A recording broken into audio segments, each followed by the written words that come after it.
Sky's High Road to Revenge for the Xbox.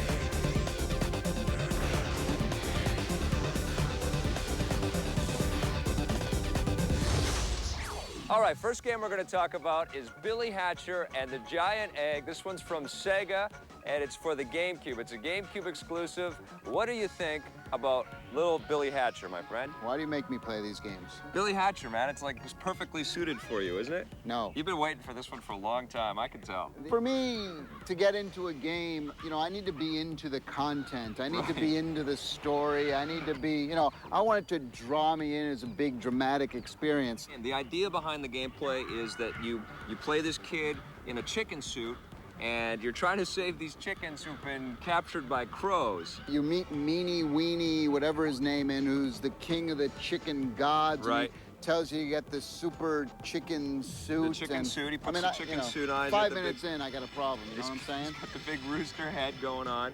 He has control of these giant eggs, and he runs around, and he grabs the eggs, and then he rolls them over bad guys and stuff, and then they leave little pieces of fruit, and then you roll your egg over the fruit and feed your egg. It gets bigger, and then you can hatch your egg. See where I'm going with this? And then you have a little creature that can help you. So you have like a penguin that turns into like a water bomb, and he can put out fires, or you have like this flying monkey. Out your butt. And then he can zap everybody with lightning. I mean, it's amazing. Well, it's unique. It is very unique. Amazing might be going too far. It's unique in that it's a game where you're rolling big eggs over stuff. You're doing that. I've never done that before. You know, you don't get a chance to do that in Grand Theft Auto. No. They don't have egg rolling mode in Madden. Yes. So, you know, this is a unique video game experience. It absolutely is. So then you actually get into the game and you don't know what you're supposed to do. You're just thrown into this game to kind of figure out that you have to roll eggs around. You know what though? Collect the fruit. It's kind of refreshing. If you're gonna be weird, you gotta at least tell me why. Well, it's a weird video game, but it's refreshing that it doesn't aspire to be another kind of story. Absolutely true. It's a video game. For that. But the problem I had is, don't you think that the enemies in the game could have at least be a little bit challenging? All they do is they stand there and you just roll your egg over them. That's it. They don't attack. I like the multiplayer gaming. Well, let's explain what the multiplayer is. There's 2 players. Or 4. Right. And you all have to roll your egg over each other. That's right. You beat them up with the eggs. You can roll, or you can kick them at the people, and then you can hatch the eggs and then throw your flying monkeys or your penguins at the people. Does this sound fun to anyone out there? And the music in this game is so childlike. I mean, it gives video game music a bad rap. The music is fun. Stuff. The music fits the mood of this game. If you went to a movie and you would sit in a movie, you would never hear something like that. I'm talking about production quality. It's a video game. I'm talking about production quality. If you went to see a kid's movie, you wouldn't have this style of music.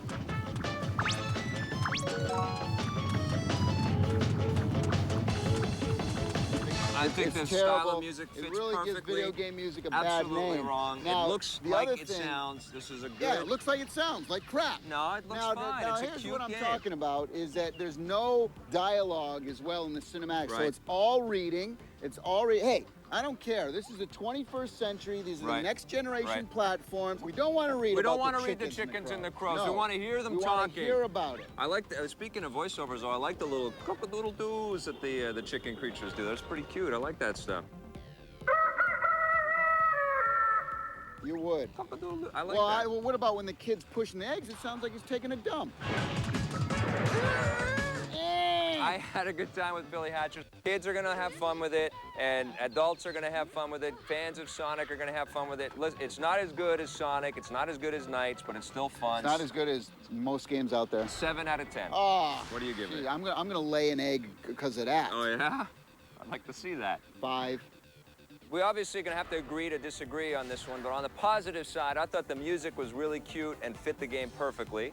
I like the look of the game with the chicken suit on the character. Very cool stuff there. And I enjoyed the multiplayer gameplay in this thing as well. On the negative side, every single thing he just said. All right, now let's move from Morningland and cute and colorful graphics to a Nazi concentration camp with The Great Escape. This one's from Gotham Games. It's for the PlayStation 2, also available for the Xbox and PC. What do you think of this one? Now, The Great Escape was a very popular movie starring Steve McQueen, and I wasn't very familiar with this movie and license. The cool thing about this game initially is kind of the ambiance it creates. It kind of reminded me a little bit of Medal of Honor, where you actually feel like you've been put into this battle and war initially. So it creates this ambiance of, oh my God, I don't want to get caught. First guy that you get to play has to get himself out of this burning airplane, and then later on you have other, scenarios that you have to play through, and you get to understand each of the different characters as individuals, and I kind of enjoyed that. Now, the problem with all of this is that even though they've added some variety, and you do get to drive some vehicles, you get to drive the motorcycle like Steve McQueen did, there's some tanks and stuff that you get to jump into, and they have all these other sort of little mini-game bits. The bulk of the gameplay is you sneaking around concentration camps, trying to grab things and complete objectives. Like that game, Prisoner of War. It's very much like Prisoner of War. I didn't even like Prisoner of War, and I like this game less. I mean, the control is bad. The artificial intelligence of the Nazi guards is horrible. And the worst crime that this thing does is you never know if they can see you or not. Well, so what kind of game is that? You're totally in the dark trying to figure out what you're supposed to do, and you don't know if you're hot or not. My major issue is the whole combat. You know, when you actually get into combat and you're punching guys, and it's very slow, and the camera angles are horrible. And I also didn't like the graphics of the people. I mean, they just looked all blocky and the environments were okay. The environments the looked all right. planes were okay. Yeah. I thought the voiceovers were good as well, because there's that part where you're in the plane, and it doesn't feel like actors in a studio reading a script, which most video games do. No, they do. This actually puts you in there, and that's what I like, because it is difficult to do that in video games, is build that ambiance. More fighters are incoming, sir! What do we do? Let's not panic just yet! The way that you kind of get guards to go off in other areas, it's not just sneaking around the whole game. You actually have to use your brain a little bit. Like there's this one part where you have to use the intercom, and you have to get on the intercom to call all of the guards to camp, and that's how you get them away from the area you need to get in. So it's innovative like that. Even though this is kind of an original idea to bring back this beloved movie and bring it into the game world, where's the audience for this thing? I don't think most people that play games today even know this movie exists, for one thing. True. And, the fans of the movie are probably in their 40s now, and they might go out and try this game and be, like, completely oblivious to how bad it is. Oh, you're right. What is that audience? Not going to be a big seller, I can tell you that. This is a pile. This game is not worth your time. Stay away from The Great Escape. 3 out of 10. I'm giving it a 6. On the positive side, the ambiance that the game creates is actually very well done. They use some pretty new and unique ideas in order to get around the guards. And finally, it's kind of nice to see these companies going after some older, great movies. Maybe it'll get people interested in it again. On the negative side, this game features horrible AI. You can never tell whether you're being seen or not. The combat controls are horrible, and there's major slowdown during the fights. And also, the character models just don't stack up. They're not as good as the environments in this game at all. Stick around. We're heading up to the hills for SSX 3 right after this. Hey, I'm hanging out here in the sun. It's a beautiful sunny day. I'm having a great time. And I've got Pokemon Pinball on my Game Boy Advance SP. And Tommy keeps giving me these Pokemon games to review. I don't know why he doesn't want to review them. Instead of a steel pinball, you've got a Pokeball, and it's flipping and flying all over the place. You've got to hit the right targets and catch the Pokemon. You got little Poke critters crossing the screen. You got to try to hit them with the Pokeball a few times, then you get to collect them and save them to the cartridge. It has all the bumpers and targets. You've got flipper control with the A button and pressing left on the D-pad. You've also got 3 types of tilt control, so you can actually tilt up or tilt left or right depending on which buttons you're pressing here. There's 2 different kinds of tables that you get on the cartridge. You've got the Ruby table, and you've got the Sapphire table. The tables are kind of similar. They've got a little bit of different sort of background stuff, but basically the layout is the same. That's kind of my only gripe with the game. I wish that the tables looked a lot different. The best part about the game, though, are the bonus missions and the bonus sort of levels that you get in the thing. You unlock new bonus missions as you get higher points and go further into the game. You have to do 3 regular Pokemon on the table, and then you unlock a bonus round, and then you get the 4th Pokemon, and that's a little bit more super duper, and then that cycle continues and continues. Good thing though, they've actually included a save slot on the cartridge so you can go back into your game. You don't have to sit there and play the whole thing and, you know, miss your movie or your bus. I'm gonna give it 7.5 out of 10.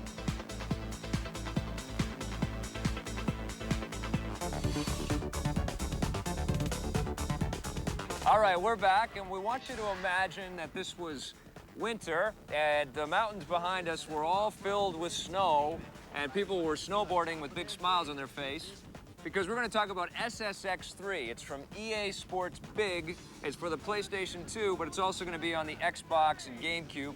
What do you think of this game, man? SSX has a huge following. The people who love SSX really love SSX. Yes. And I think they're really going to love this game as well. Well, I'm one of those people. I love the first SSX. I'm one of those people that thought the first one was the best launch title with the PlayStation 2. It really showed off what that system was capable of, and I had a great time playing that game. When Tricky came out, I was not as blown away by that one. I didn't like the trick system that much, the new one that they implemented, although there's lots of extra stuff in that game. And now this game is an even larger extrapolation, and they've changed a lot of what the original SSX was all about. The main difference between this SSX game and the previous ones is that they've made the entire race on one mountain with different peaks. So you can actually finish the game and be able to race from the very top of the mountain to the very bottom of the hill, and it's going to take you like half an hour. Again, they added some other stuff. Like this year, they have a recovery button or recover button, which I thought was nice. Cool. So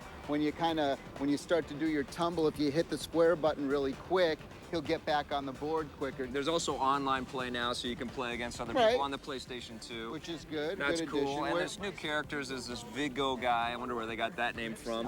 Lord of the Rings, maybe? I don't know. My favorite thing that they added was the avalanche. Yes. So you can actually kind of see the avalanche coming down. The graphics look great. I mean, the pine trees, the snow. I mean, it all looks good. It's the same but kinds of environment. Yeah, it's a ramp, and it's a snow, and it's a tree, and that's all you get for the whole game. But that's the challenge with making a snowboard game, because not only do they have to compete with the fact that even though this is a very unrealistic snowboarding game, it has to adhere to some of the things that we know about snowboarding, and there's lots of snow and it's white, you know, so it has to have that. If you've never played SSX before, this is definitely the one to pick up. Absolutely. You're going to have a great time with it.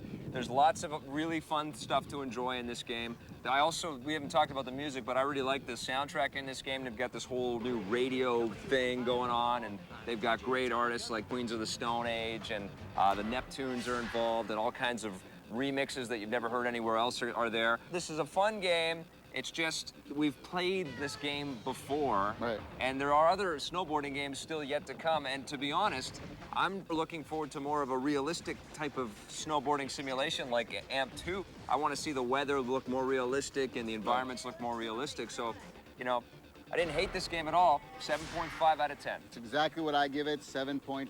Finally, we agree. On the positive side, SSX 3 features incredible graphics, a great job in the visuals. There's a great soundtrack and a cool in-game radio station. But the best part about the game is all the new interactive environmental stuff. It's amazing to race with an avalanche behind you. On the negative side, although the tracks all look amazing, there's really not that much variety in style. And although this is the best SSX game to date, it's starting to seem a little bit like overkill. All right, speaking about the funky music in SSX 3, let's move on to a new product now for the Xbox. This is called the Xbox Music Mixer. This is an original thing to offer Xbox owners. What do you think of this one? Yeah, I mean, it comes with a microphone. Right. You plug the microphone into your controller. Right. And it turns your Xbox into a karaoke machine for around 40 bucks. Not too bad. Which is great because, you know, a lot of these karaoke machines, you know, they can get up into the hundreds. And this one actually does it really well. Now, I'll be the first to admit, I'm not into karaoke. Right. And watching this guy sing a version of Madonna's Papa Don't Preach really don't do it for me. But I was pretty good. No, you're awful. All right. But if you're into this whole thing, this is a really good alternative, and it's got the power of the Xbox behind it. Well, you know what? They've done a great job. I mean, I got to be honest. This is a good karaoke machine. There's a lot of different things you can do as well. You can bring in music of your own and put it on your Xbox hard drive. You can import pictures as Right. well to make slideshows. I enjoyed monkeying around with the Xbox music mixer, and I'm going to recommend it. I recommend it as well. On the positive side, 40 bucks for the software and microphone's a good deal. It connects to your PC, and you can import your own music and images. On the negative side, not everyone likes karaoke. It would have been cool to include a lot newer music as well as different styles right on the disc that it comes with. And finally, who the hell wants to hear Victor Lucas singing Papa Don't Preach? Stick around, we're coming right back with a look at Crimson Skies for the Xbox.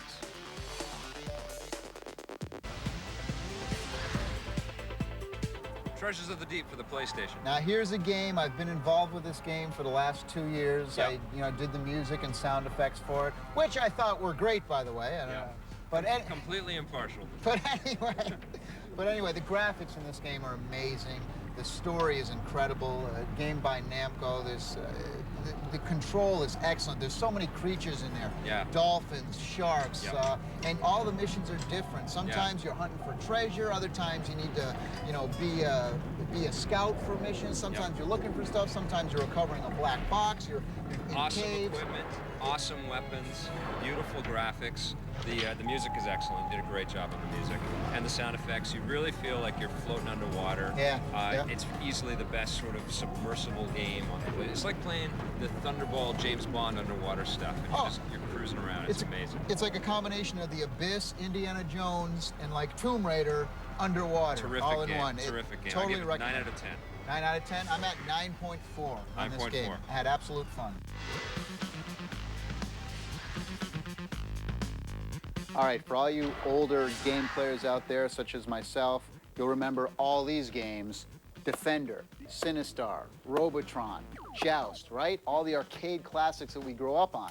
Now, for all you youngins, hey, this is where it all started. You don't know what you're missing out on. You gotta pick these up. I gotta tell you, the sounds are represented perfectly. The controls are really, really good. The only one that's kind of a little problem is Sinistar. You're flying around. It's sometimes hard to control that one. But Joust, I mean, are you kidding me? You got the button to flap the wings. You're on this ostrich. You go jousting with other ostriches. They lay eggs. Trust me, kids, it's a winner. Robotron in the arcades, you remember, had the 2 joysticks, and you had to do all this stuff. Well, here you have, you can move and shoot in the same direction, so it's a bit of a bummer, you don't have 2 keypads, but still, the sound is what really got me. I mean, the sounds are represented perfectly. The graphics are amazing. My favorite, though, is Defender. Defender, now you're thinking to yourself, wait a second, Defender, it had like 700 buttons. You had to do all this stuff and get your elbows into it and everything. I'm telling you, it's incredible. You use the top buttons as well. You had the smart bombs on there. You got the hyperspace going on. And you pick up this thing. You got to shoot the guy before the space goes crazy. The whole thing explodes. Now you're screwed. This is a great game, fun action. For all you people out there who loved it, this is Midway's greatest arcade hits. You have got to get this game for your Game Boy Advance. It's unfreaking believable. All right, we're back, and we're going to talk now about Crimson Skies, High Road to Revenge from Microsoft for the Xbox. What do you think of this one? Now, I remember this is one of your favorite games on the PC. This game is a lot different, actually. Yes, much better. Than the original. I was kind of okay. I thought it was an okay game on the PC. But this game on the Xbox is something special. It's amazing. It's an arcade action air combat game, and it's set in a fictional history of America, and basically what's happened is that the Depression made the social structure of the country sort of fall apart, and big giant airships are what is the mass form of transit for everybody. The first thing you'll notice is the amazing terrain and visuals that we got going here. The water is phenomenal. Beautiful. You can actually see whales under the water too. It's one of those games where you just like to fly around the world and see all the great caverns, and you'll fly into and under mountains. It is this big kind of virtual world where you can fly everywhere. It's not just flying around either. There's parts where you get behind a gun and you're trying to just sit there and whale guys out of the sky. And that's the cool thing too. You can do that anytime that you want. You also acquire new planes as you progress through the story. And you can take your plane and land it, get it fixed up. That's right. You can upgrade your plane. And it's also got Xbox Live compatibility. really, so you can be able to play this game with... Can you believe this? I mean, you're how going to many be able to dogfight with real people, man. It's amazing. flying all over in these beautiful worlds? It kind of reminded me of the same level of quality that we got from Mechasalt. It's that same kind of in-your-face, really fun, really easy to play, very, very quick and immersive experience. I know one thing that might bug people that are into these flight sim kind of games is that you can't pop into the cockpit and have the cockpit view. Most of the flight simulators out there are Right. first-person views. It doesn't bug me because you want to see the plane as it's doing these flips and turns, as it's going through these little tiny crevices and stuff like that. But I know there's flight sim fanatics out there that want that first-person mode, and you can't get it. Some of the coolest thing for me is when you take out some of these planes, you know, the pieces go flying and, Yeah. and the dynamics of the plane kind of going out. Guys will eject out of the cockpit and start to parachute. amazing. Although, what I didn't like is that you couldn't circle around and rip Why the did guy. I know you were going to say that? Yeah, but you remember, I don't know if you ever played the game Agile Warriors? played that, Old yeah. game I worked on the PlayStation. You could do that. You Yeah. could go back and shoot I the wonder whose parachuter. idea it was for that. The cinematics in the game are really good. The storyline is deep.